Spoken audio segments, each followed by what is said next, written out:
Hello students, I am Khizar Hayat hair.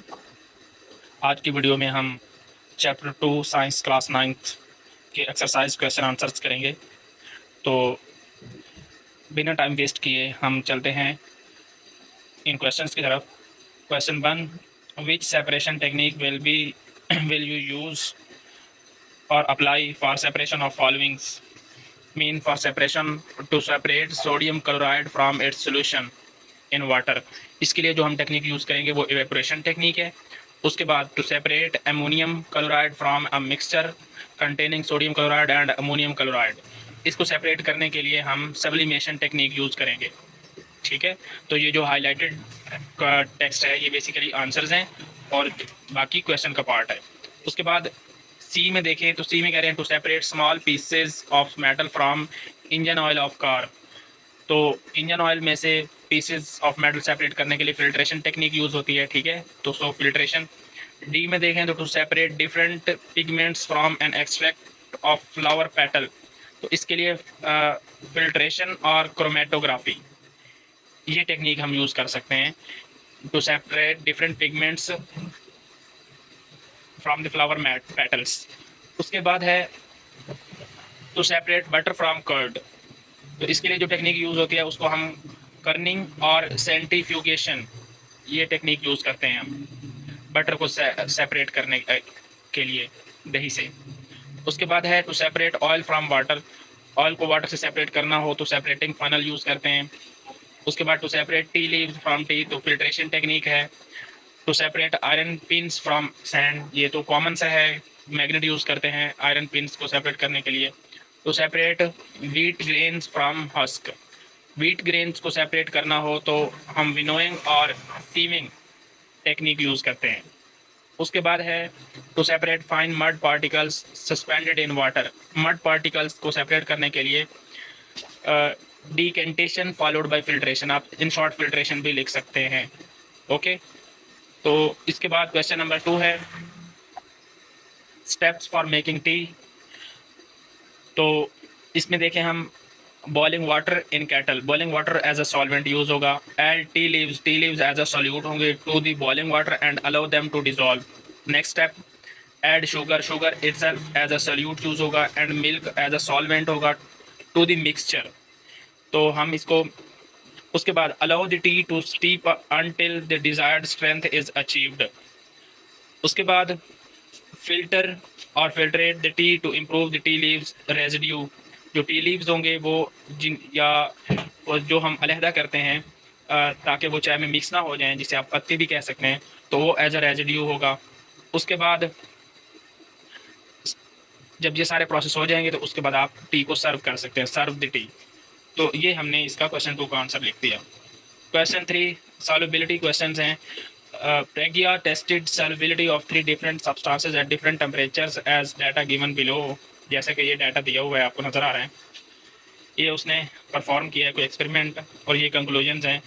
उसमें कह रहे हैं कि आपने to produce saturated solution of potassium nitrate in 50 grams of water at 313 kelvin use solubility value 62 grams per 100 grams of water, therefore the mass needed is 62 divided by 100 multiplied by 50 equal to 31 gram.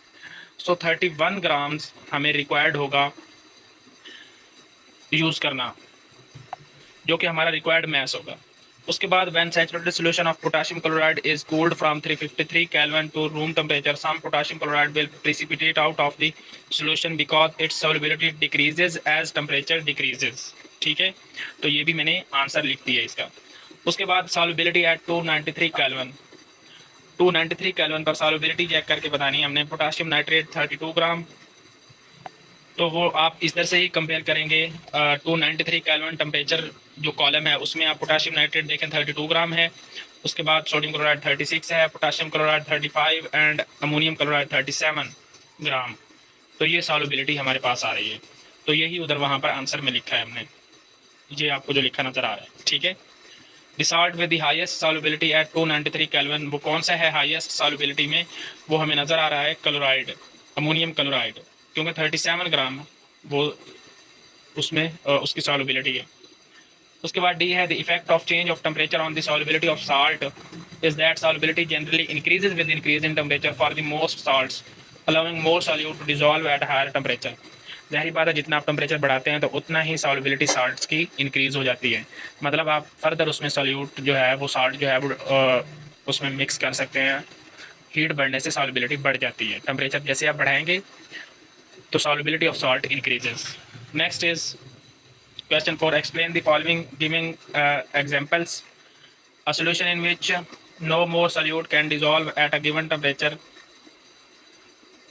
Saturated solution. उन्होंने कहा था explain the following giving with the examples. Saturated solution को हमने define भी करना था और इसके examples भी देनी थी।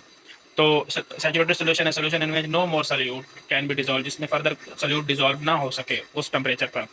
इसकी एग्जांपल है adding sugar to water until no more sugar is dissolve. Pure substance a material with the constant composition and consistent properties throughout, जैसे कि डिस्टिल्ड वाटर एग्जांपल है इसकी।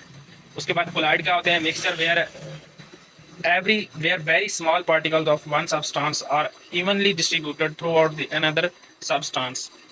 फॉर एग्जाम्पल मिल्क, कोलाइड की example जो है वो milk है, जिसमें थ्रू आउट इवन डिस्ट्रीब्यूशन है पार्टिकल्स की, आप उनको सेपरेट नहीं कर सकते। उसके बाद suspension, a heterogeneous mixture where solid particles do not dissolve but remain suspended throughout the bulk of the medium, उसको सस्पेंशन कहते हैं। ये आपको मालूम है कि जो पार्टिकल्स डिजॉल्व नहीं हो सकते या सॉल्युबल नहीं हुए, उसमें डिजॉल्व नहीं हुए, तो वो सरफेस पर तैर रहे होंगे, तो उसको हम सस्पेंशन का नाम देते हैं। वो सॉलिड पार्टिकल्स जो आपको बाजुकात आपको देखने से ही नज़र आ रहे होते हैं। Classify each of the following as a homogeneous और हेट्रोजीनियस मिक्सचर। होमोजीनियस और हेट्रोजीनियस मिक्सचर्स को हमने क्लासीफाई करना है कि कौन सा होमोजीनियस है कौन सा हेट्रोजीनियस है। तो सोडा वाटर होमोजीनियस है, would heterogeneous, air is homogeneous, soil heterogeneous, winger homogeneous and filtered T homogeneous. How would you confirm that a colorless liquid given to you is pure water? आप कैसे confirm करेंगे कि जो आपको liquid दिया हुआ है कलरलेस वो प्योर वाटर है? उसका बॉइलिंग पॉइंट चेक करेंगे। Check its boiling point 100 degree at standard atmospheric pressure. Measure its density, उसकी डेंसिटी कितनी होनी चाहिए? 1 gram per cubic centimetre at 4 degree Celsius.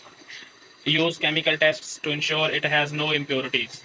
तो ये 3 स्टेप्स हैं। अगर बॉइलिंग पॉइंट उसका 100 डिग्री है, उसकी density 1 gram per cubic centimetre है 4 डिग्री सेल्सियस तक, और केमिकल टेस्ट करने के बाद कि अगर प्रूव हो जाए कि उसमें किसी तरह की कोई इम्प्योरिटी भी नहीं है, तो हम कहेंगे कि वो लिक्विड प्योर है।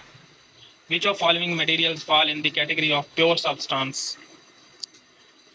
From ice, milk, iron, hydrochloric acid, calcium oxide, mercury, brick, would and air. इनमें से हमने बताना है कि कौन से मटेरियल्स ऐसे हैं जो प्योर सब्सटेंसेस हैं। तो उनमें आइस है, प्योर सब्सटेंस है, आयरन प्योर सब्सटेंस है, कैल्शियम ऑक्साइड एंड मर्करी, ये हमारे पास प्योर सब्सटेंसेस हैं। उसके बाद है जी identify the solutions among the following mixtures from soil, sea water, air, coal and soda water. इनमें से हमने बताना है कि वो कौन से सॉल्यूशंस हैं। Identify the solutions among the following mixtures, solutions हमने बताने, इनमें से सॉल्यूशंस कौन से हैं। तो आंसर में हमारे पास हैं sea water, air and soda water, these are the solutions. Next is which of following will show the Tyndall effect from salt, milk, copper, sulphate and starch.